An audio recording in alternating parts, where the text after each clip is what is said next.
What's going on, everyone? So today I'm going to take a look at NGAC. So supposedly they updated the news with the potential announcement of a merger. So I can actually bring up, you can see here too, because I just posted a video literally this morning that I made yesterday on the weekend. And then all of a sudden they updated it today saying that they have it announced.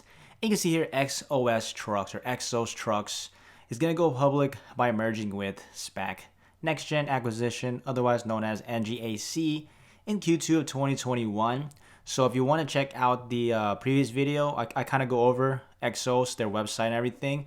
But I'm going to go through the presentation deck in this video because this is brand new. So you can just watch there too if you want to see it.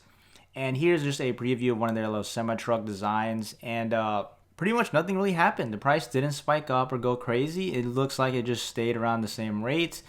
And even at the 5 day, like you can see, it's pretty much, it's not flat, but you get the point. It's like within the sub $14 range, and it already made its way. So it seems like the rumors already got it good to go from, if I go like the 1 month, pretty much from sub 10ish to upwards of the price where it's at pretty much now. So at least we'll have to wait and see. There's definitely some rumors of bigger partnerships, but I wanted to share with you some interesting things I found in the actual presentation deck that people probably might not even read or consider that you definitely want to hear. And definitely make sure to do some research before making any investment decisions. This video is not financial advice, and this thing is pretty long, so I'm not going to go through every single slide, but here you can want to pause it. You can see the team really quick. And you can see here their valuation, enterprise value of 1.45 bill. I believe on articles it states that it's going to be evaluating at 2 bill pretty much. So like right here, let's see, the combined company is expected to have an applied pro forma market capitalization of 2 bill. And then moreover, transactions will provide 515 million gross proceeds and then 375 million in trust and pipe investments of 220. What you saw here, there's like a 5.515 and then 220 here. But that's just like an overall. So like I say, it's the 2 bill plus valuation. And they showcase what they do. But this is the thing that I'm kind of cautious on because right now it's 2021. And based off their projections, it's very long term. Obviously, if you're looking at this like a short, quick flip type thing, it's really, I just don't see how that's going to happen because it's saying its projections for just this year is 116 vehicles, right? If I'm reading that correctly. And let me make sure I can zoom in. And we can see here, company hunting UPS. Yeah, so I'm assuming those are the exact what they mean by 100. These aren't like multipliers, but it's saying 116 here. And then 22 is 2,000. And then 23 is 8, 20K, and then eventually 33,000 plus vehicles. And like right now, the short term, that's not that much based off of their financials, which I'll show you in a second. But here's your team. You got some Tesla in here, and then there's additional people in here if you want to like deep dive into it. But they show this cool little chart showing the what they're focusing on. So they're going towards the class 5 through class 8 vehicles, and you can see kind of like a diagram. And I don't know much about the truck, like classifications and everything. But if you wanted to look into it, you can see like what they're focusing on. And then that's compared to their actual competitors. Like you can see Tesla's here, Nikola, Lion, and then Workhorse, Rivian's pretty famous, and then Rival, and then Canoe, which this one's actually a cool company too. But that's just like their like a portfolio, I guess you could say, of what they're working on. And then here you can just see more details of potential, I'd say, kind of incentives on like what's about to go down. So obviously Amazon, it's funny they increased this, but Amazon, they deliver packages. I'm sure if you're from the States, even outside, you've seen vehicles with Prime logos. UPS, it's pretty obvious they do that too. We also have BlackRock. But one thing I forgot to consider is the government. They actually if you remember, announced that they're going to replace their whole fleet with EV vehicles. Like that's huge, right? Somebody has to buy it from someone. So if you're in that area, I mean, guess what? They're gonna have to end up getting from you. But again, there's one thing I did realize is there's so many competing companies. But there's one thing I did realize that I think a lot of people might not consider is there's a lot of different EV companies that are already created and have already been building products, and then there's some that are planning on right now creating too. And it's going to be a crazy competitive space. So it's pretty much like who is going to make it on the top. I guess that's like the main thing, right? Because all these companies, not all of them are going to survive. So that just keep that in mind, especially with this like EV space. It's like very, very risky to just get in thinking, this is going to be the next like Tesla. But it's in reality, it's like they have to actually produce. And then if the competing company comes out there and just wipes them off the floor, then I mean, that's what's going to happen if it does. But here we can see more details, financial and everything. This shows you more of like the range, like how far they can go. And surprisingly, it's not that far, right? Like obviously, the much bigger vehicles, I get that. But ironically is the thing is these trucks usually travel more than, the regular Joe that's in their car, right? For like Teslas, EVs, they project the range typically at like 400 plus, right? But for these, it's stating the range is 100 to 2. So it's like, I'd have to check the like battery the way they charge it, the speed and all that. But it just seems like they would definitely have to get a way to increase that too for it to be more efficient. Because imagine you're you like drive across country in the semi truck space. It's like you can't just stop every 100 miles. It just wouldn't be efficient.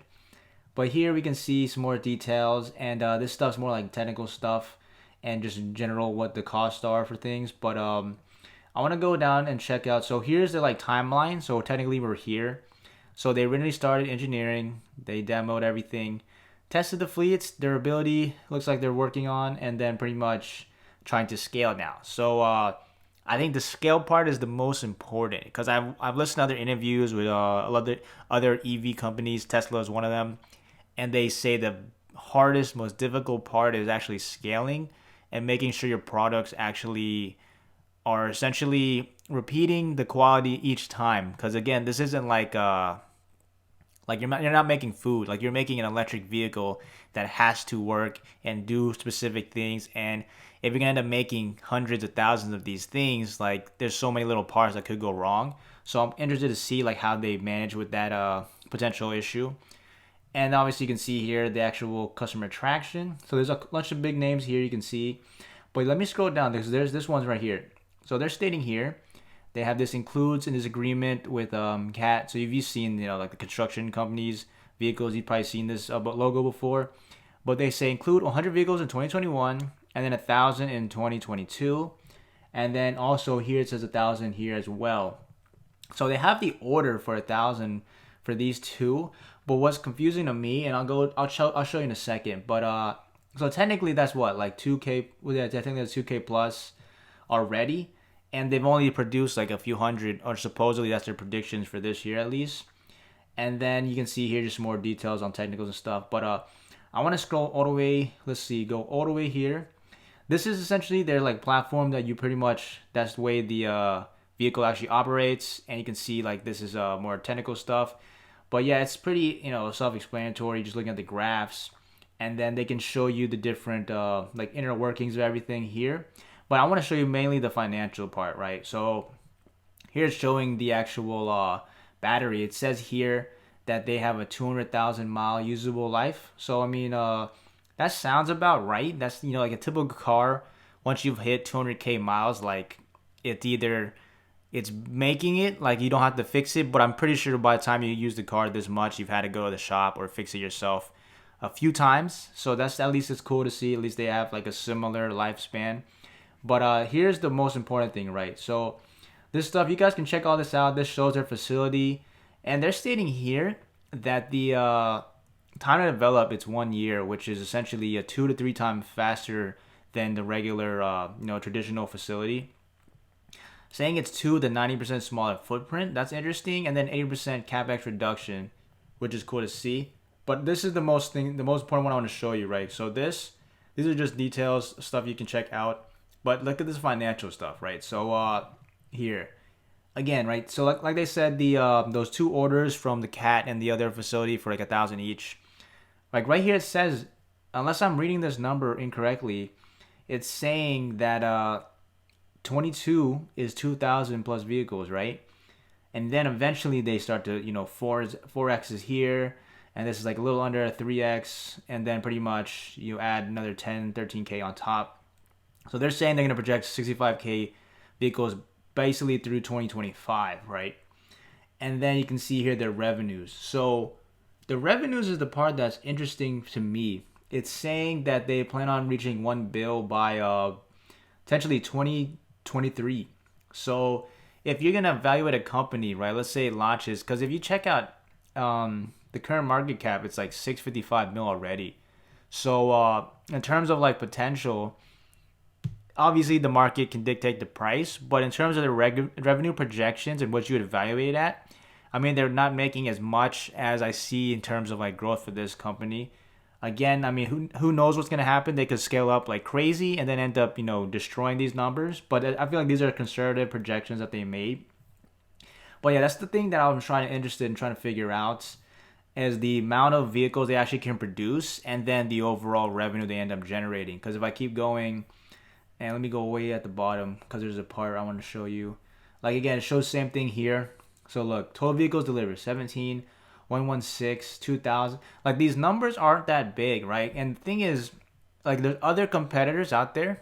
So like Rivian, this was back in 2019, right? And this says Amazon is purchasing 100,000, not 1,010. This is saying 100,000 electric vehicles, which is the largest EV delivery vehicles. And this was back in 2019, right? So obviously they've already have this this article made pretty much 2+ years ago. I'm sure there's other companies out there that have much bigger setup and factories already building.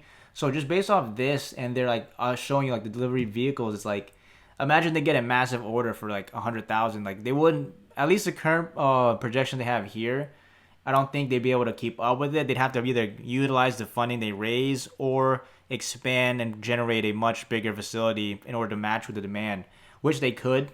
But I'm just looking at this, what they show here versus like competing companies, and it just doesn't even compare to the quantity that the other companies are doing. And then here's just showing you like the well, actually I can show you here. Yeah, the revenues, right? So 271 mil, 1.2 bill, basically 5 bill by 2025. So I mean that's literally what 4+ years from now. So technically, if you're looking at this like a long-term play, I mean it is risky, but if they do what they do and they end up executing on their projections, I mean it would be a decent company. But again, I'm looking at things myself personally. This is just my own thing.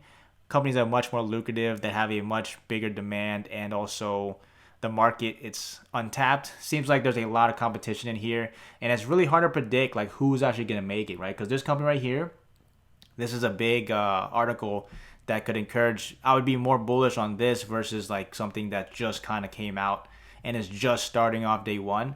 But again, who knows? They might have a partnership, potentially rumor with Amazon too. But also there's so many other companies out there that you got to keep in mind that are also working with Amazon, testing out their fleets and trying to figure out like which one's the best for them. So keep that in mind. Those are just some thoughts to consider. But aside from that, if you made it this far in the video and you want to get 2 free stocks valued up to $1,850, then go in the description below, click on that first link, and if you sign up and deposit $100 or more, you'll receive up to 2 free stocks valued up to $1,850. And if you use my referral link, I receive 2 free stocks as well, and that benefits both of us. And if you're new to the channel, you want to see more updates on the market, the news, then hit that subscribe button, give this video a thumbs up, comment down below your thoughts on XOS and NGAC, and I'll see you in the next one.